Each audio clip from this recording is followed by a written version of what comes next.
आर्यावर्त में वाराणसी नाम की एक नगरी है जहां भगवान शंकर निवास करते हैं। पुण्यात्मा लोगों के रहने के कारण वह नगरी कैलाश भूमि के समान जान पड़ती है। उस नगरी के निकट अगाध जल वाली गंगा नदी बहती है जो उसके कंठार की तरह सुशोभित होती है। प्राचीन काल में उस नगरी में एक राजा राज करता था जिसका नाम था प्रताप मुकुट। प्रताप मुकुट का वज्र मुकुकट नामक एक पुत्र था जो अपने पिता की ही भांति बहुत धीर, वीर और गंभीर था। वह इतना सुंदर था कि कामदेव का साक्षात अवतार लगता था। राजा के एक मंत्री का बेटा बुद्धिश्रीर उस वज्र मुकुट का घनिष्ठ मित्र था। एक बार वज्र मुकुट अपने उस मित्र के साथ जंगल में शिकार खेलने गया।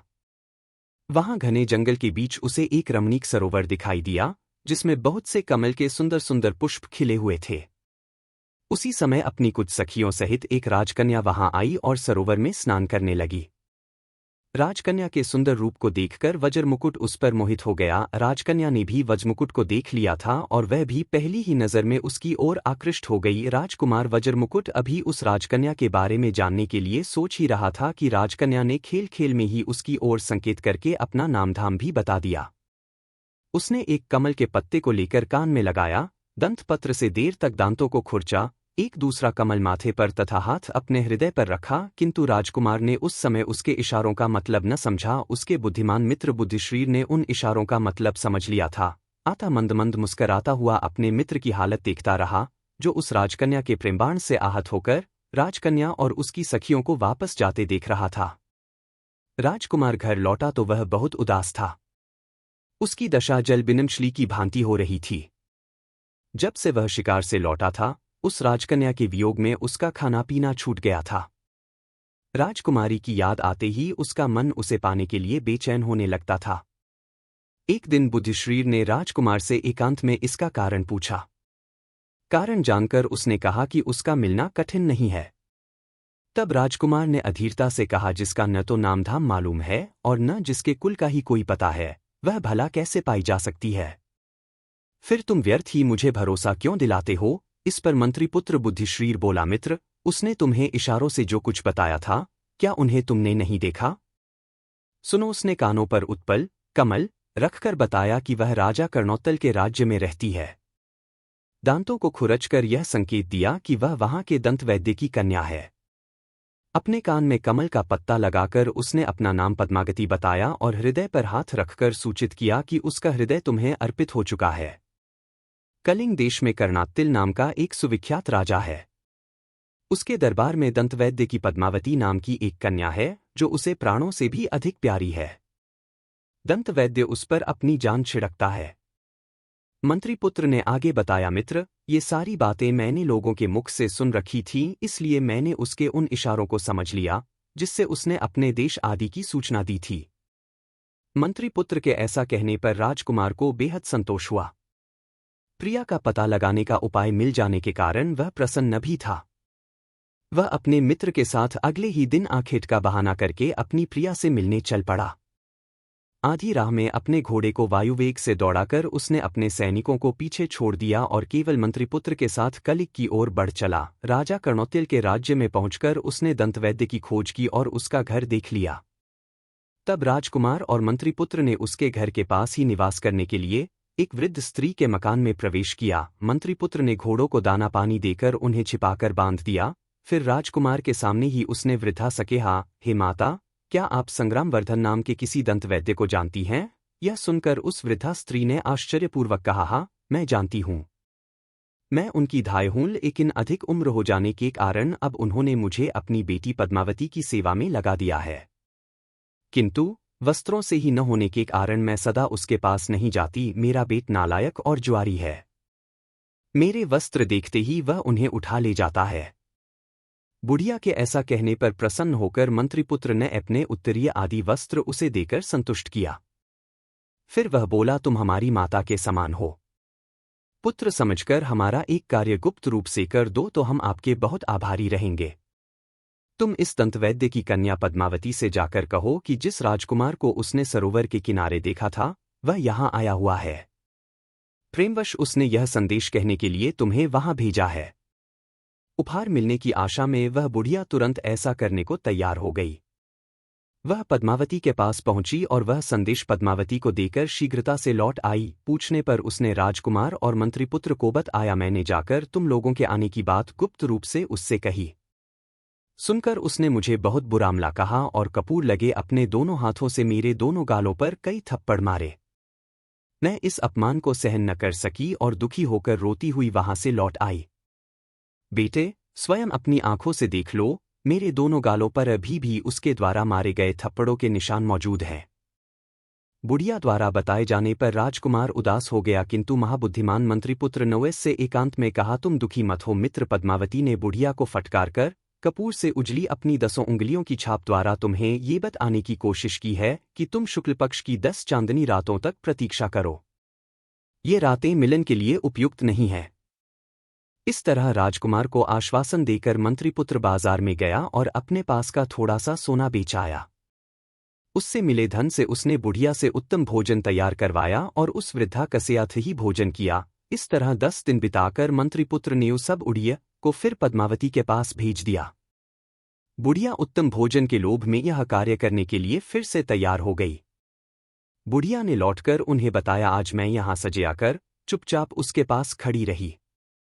तब उसने स्वयं ही तुम्हारी बात कहने के लिए मेरे अपराध का उल्लेख करते हुए मेरे हृदय पर महावर लगी अपनी 3 उंगलियों से आघात किया। इसके बाद मैं उसके पास से यहां चली आई। 3 रातें बीत जाने के बाद मंत्रीपुत्र ने अकेले में राजकुमार से कहा, तुम कोई शंका मत करो मित्र। पद्मावती ने महावर लगी 3 उंगलियों की छाप छोड़कर यह सूचित किया है कि वह अभी 3 दिन तक राजमहल में रहेगी। यह सुनकर मंत्रीपुत्र ने फिर से बुढ़िया को पद्मावती के पास भेजा। उस दिन जब बुढ़िया पद्मावती के पास पहुंची तो उसने बुढ़िया का उचित स्वागत सत्कार किया और उसे स्वादिष्ट भोजन भी कराया। पूरा दिन वह बुढ़िया के साथ हंसती मुस्कराती बातें करती रही। शाम को जब बुढ़िया लौटने को हुई तभी बाहर बहुत डरावना शोरगुल सुनाई दिया। हाय हाय, यह पागल हाथी जंजीरें तोड़कर लोगों को कुचलता हुआ भागा जा रहा है। बाहर से मनुष्यों की ऐसी चीख पुकार सुनाई पड़ी। तब पद्मावती ने उस बुढ़िया से कहा, राजमार्ग को एक हाथी ने रोक रखा है, उससे तुम्हारा जाना उचित नहीं है। मैं तुम्हें रस्सियों से बंधी एक पीढ़ी पर बैठाकर उस बड़ी खिड़की के रास्ते नीचे बगीचे में उतरवा देती हूं। उसके बाद तुम पेड़ के सहारे बाग की 4 दीवारी पर चढ़ जाना और फिर वहां से दूसरी ओर के पेड़ पर चढ़कर नीचे उतर जाना। फिर वहां से अपने घर चली जाना। यह कहकर एक रस्सी से बंधी पीढ़ी पर बैठाकर उसने बुढ़िया को अपनी दासियों द्वारा खिड़की के रास्ते नीचे बगीचे में उतरवा दिया। बुढ़िया पद्मावती द्वारा बताए हुए उपाय से घर लौट आई और सारी बातें ज्यों की त्यों राजकुमार और मंत्रीपुत्र को बता दी। तब उस मंत्रीपुत्र ने राजकुमार से कहा, मित्र, तुम्हारा मनोरथ पूरा हुआ। उसने युक्तिपूर्वक तुम्हें रास्ता भी बतला दिया है, इसलिए आज ही शाम को तुम वहां जाओ और इसी मार्ग से अपनी उस प्रिया के भवन में प्रवेश करो। राजकुमार ने वैसा ही किया। बुढ़िया के बताए हुए तरीके द्वारा वह 4 दीवारी पर चढ़कर पद्मावती के बगीचे में पहुंच गया। वहां उसने रस्सियों से बंधी हुई पीढ़ी को लटकते देखा, जिसके ऊपरी छज्जे पर राजकुमार की राह देखती हुई कई दासियां खड़ी थीं। ज्यों ही राजकुमार पीढ़ी पर बैठा, दासियों ने रस्सी ऊपर खींच ली और वह खिड़की की राह से अपनी प्रिया के पास जा पहुंचा। मंत्रीपुत्र ने जब अपने मित्र को निर्विष्ण खिड़की में प्रवेश करते देखा तो वह संतुष्ट होकर वहां से लौट गया। अंदर पहुंचकर राजकुमार ने अपनी प्रिया को देखा। पद्मावती का मुख पूर्णचंद्र के समान था, जिससे शोभा की किरणें छिटक रही थीं। पद्मावती भी उत्कंठा से भरी राजकुमार के अंग लग गई और अनेक प्रकार से उसका सम्मान करने लगी। अनंतर राजकुमार ने गांधर्व विधि से पद्मावती के साथ विवाह रचा लिया और कई दिन तक गुप्त रूप से उसी के आवास में छिपा रहा। कई दिनों तक वहां रहने के बाद एक रात को उसने अपनी प्रिया से कहा, मेरे साथ मेरा मित्र बुद्धिश्रीर भी यहाँ आया है। वह यहाँ अकेला ही तुम्हारी धाई के घर में रहता है। मैं अभी जाता हूँ, उसकी कुशलता का पता करके और उसे समझा बुझाकर पुनः तुम्हारे पास आ जाऊंगा। यह सुनकर पद्मावती ने राजकुमार से कहा, आर्यपुत्र, यह तो बतलाइए कि मैंने जो इशारे किए थे उन्हें तुमने समझा था या बुद्धिश्रीर ने? मैं तो तुम्हारे इशारे बिल्कुल भी नहीं समझा था। राजकुमार से बताया, उन इशारों को मेरे मित्र बुद्धिश्रीर ने समझकर मुझे बताया था। यह सुनकर और कुछ सोचकर पद्मावती ने राजकुमार से कहा, यह बात इतने विलंब से कहकर आपने बहुत अनुचित कार्य किया है। आपका मित्र होने का क्या रण, वह मेरा भाई है। अनपत्तों से मुझे भले उसका ही स्वागत सत्कार करना चाहिए था। ऐसा कहकर उसने राजकुमार को जाने की अनुमति दे दी। तब रात के समय राजकुमार जिस रास्ते से आया था उसी से अपने मित्र के पास गया। पद्मावती से उसके इशारे समझाने के बारे में राजकुमार को जो बातें हुई थीं, बातों बातों में वहस भी उसने मंत्रिपुत्र को सुनाई। मंत्रिपुत्र ने अपने संबंध में की गई इस बात को उचित न समझकर इसका समर्थन नहीं किया। इसी बीच रात बीत गई। सवेरे संध्यावंदन आदि से निवृत्त होकर दोनों बातें कर रहे थे, तभी पद्मावती की एक सखी हाथ में पान और पकवान लेकर वहां आई। उसने मंत्रिपुत्र का कुशल मंगल पूछा और लाई हुई चीजें उसे दे दी। बातों बातों में उसने राजकुमार से कहा कि उसकी स्वामिनी भोजन आदि के लिए उसकी प्रतीक्षा कर रही है। पल भर बाद वह गुप्त रूप से वहां से चली गई। तब मंत्रिपुत्र ने राजकुमार से कहा, मित्र, अब देखिए, मैं आपको एक तमाशा दिखाता हूं। यह कहकर उसने एक कुत्ते के सामने वह भोजन डाल दिया। कुत्ता वह पकवान खाते ही तड़पकर मर गया। यह देखकर आश्चर्यचकित हुए राजकुमार ने मंत्रिपुत्र से पूछा, मित्र, यह कैसा कौतुक है? तब मंत्रिपुत्र ने कहा, मैंने उसके इशारों को पहचान लिया था, इसलिए मुझे धूर्त समझकर उसने मेरी हत्या कर देनी चाहिए थी। इसी से तुम में बहुत अनुराग होने के कारण उसने मेरे लिए विष मिश्रित पकवान भेजे थे। उसे भय था कि मेरे रहते राजकुमार एकमात्र उसी में अनुराग नहीं रख सकेगा और उसके वश में रहकर उसे छोड़कर अपनी नगरी में चला जाएगा। इसलिए उस पर क्रोध न करो, बल्कि उसे अपने माता पिता के त्याग के लिए प्रेरित करो और सोच विचार उसके हरण के लिए मैं तुम्हें जो युक्ति बतलाता हूं उसके अनुसार आचरण करो। मंत्रिपुत्र के ऐसा कहने पर राजकुमार यह कहकर उसकी प्रशंसा करने लगा कि सचमुच तुम बुद्धिमान हो। इसी बीच अचानक बाहर से दुख से विकल लोगों का शोरगुल सुनाई पड़ा, जो कह रहे थे, हाय हाय, राजा का छोटा बच्चा मर गया। यह सुनकर मंत्रिपुत्र प्रसन्न हुआ। उसने राजकुमार से कहा, आज रात को तुम पद्मावती के घर जाओ। वहां तुम उसे इतनी मदिरा पिलाना कि वह बेहोश हो जाए और वह किसी मृतक के समान जान पड़े। जब वह बेहोश हो तो उस हालत में तुम एक त्रिशूल गर्म करके उसकी जांघ पर दाग देना और उसके गहनों की गठरी बांधकर रस्सी के सहारे खिड़की के रास्ते से यहाँ चले आना। उसके बाद मैं सोच विचार कर कोई वैसा उपाय करूंगा जो हमारे लिए कल्याणकारी हो। राजकुमार ने वैसा ही किया। उसने पद्मावती को जी भरकर मदिरा पिलाई और जब वह बेहोश हो गई तो उसकी जांघ पर त्रिशूल से एक बड़ा सा दाग बना दिया और उसके गहनों की गठरी बनाकर अपने साथ ले आया। सवेरे श्मशान में जाकर मंत्रिपुत्र ने तपस्वी का रूप धारण किया और राजकुमार को अपना शिष्य बनाकर उससे कहा, अब तुम इन आभूषणों में से मोतियों का हार लेकर बाजार में बेचने के लिए जाओ, लेकिन इसका दाम इतना अधिक बताना कि इसे कोई खरीद न सके। साथ ही यह भी प्रयत्न करो कि इसे लेकर घूमते हुए तुम्हें अधिक से अधिक लोग देखें। अगर नगर रक्षक तुम्हें पकड़े तो बिना घबराए हुए तुम कहना कि मेरे गुरु ने इसे बेचने के लिए मुझे दिया है। तब राजकुमार बाजार में गया और वहां उस हार को लेकर घूमता रहा। उधर दंतवैद्य की बेटी के गहनों की चोरी की खबर पाकर नगर रक्षक उसका पता लगाने के लिए घूमते फिर रहे थे। राजकुमार को हार के साथ देखकर उन लोगों ने उसे पकड़ लिया। नगर रक्षक राजकुमार को नगरपाल के पास ले गए। उसने तपस्वी के वेश में राजकुमार को देखकर आदर सहित पूछा, भगवन, मोतियों का यह हार आपको कहाँ से मिला? पिछले दिनों दंतवैद्य की कन्या के आभूषण चोरी हो गए थे, जिनमें इस हार का भी जिक्र था।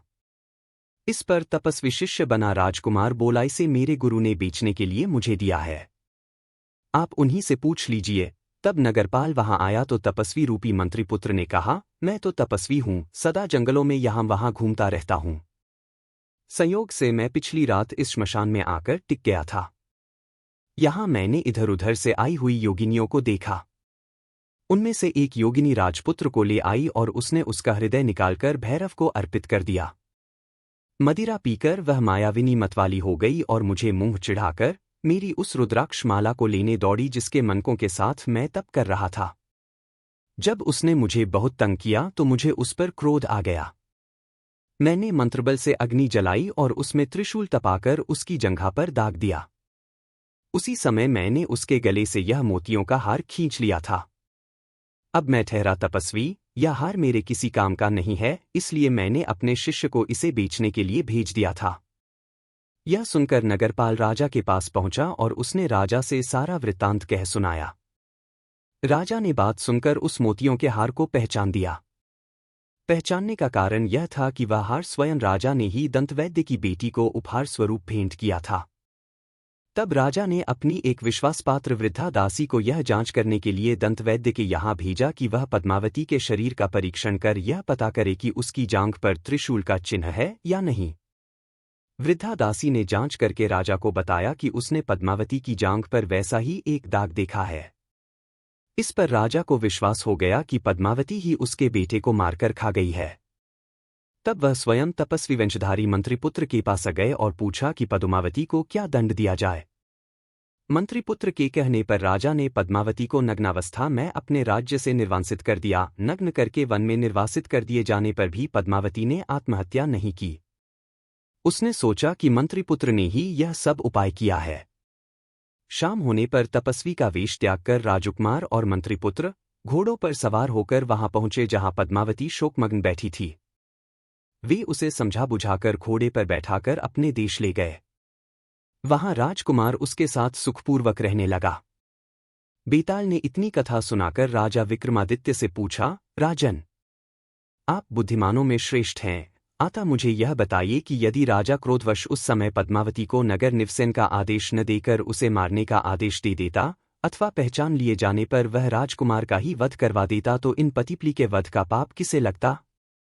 मंत्रिपुत्र को, राजकुमार को अथवा पद्मावती को? राजन, यदि जानते हुए भी तुम मुझे ठीक ठीक नहीं बतलाओगे तो विश्वास जानो कि तुम्हारे सिर के 100 टुकड़े हो जाएंगे। बेताल के ऐसा कहने पर सब कुछ जानते हुए भी राजा विक्रमादित्य ने शाप के भय से उससे यूं कहा, योगेश्वर, इसमें न जानने योग्य क्या है? इसमें इन तीनों का कोई पाप नहीं है। जो पाप है वह राजा कर्णौत्यल का है। बेताल बोला, इसमें राजा का पाप क्या है? जो कुछ किया वह तो उन तीनों ने किया। हंस यदि चावल खा जाएं तो इसमें कौं का क्या अपराध है? तब विक्रमादित्य बोला, उन तीनों का कोई दोष नहीं था। पद्मावती और राजकुमार कामामिनी में जल रहे थे, वे अपने स्वार्थ साधन में लगे हुए थे, अतः वे भी निर्दोष थे। उनका विचार नहीं करना चाहिए, लेकिन राजा कर्णोत्पाल अवश्य पाप का भागी था। राजा होकर भी वह नीतिशास्त्र नहीं जानता था। उसने अपने गुप्तचरों के ढारा अपनी प्रजा से भी सच-झूठ का पता नहीं लगवाया। वह धूर्तों के चरित्र को नहीं जानता था। फिर भी बिना विचारे उसने जो कुछ किया उसके लिए वह पाप का भागी हुआ। शव के अंदर प्रविष्ट उस बेताल से जब राजा ने मौन छोड़कर ऐसी युक्तियुक्त बातें कहीं, तब उनकी दृढ़ता की परीक्षा लेने के लिए अपनी माया के प्रभाव से वह राजा विक्रमादित्य के कंधे से उतरकर इस तरह कहीं चला गया कि राजा को पता भी नहीं चला। फिर भी राजा घबराया नहीं। राजा ने उसे फिर से ढूंढ निकालने का निश्चय किया और वापस उसी वृक्ष की ओर लौट पड़ा।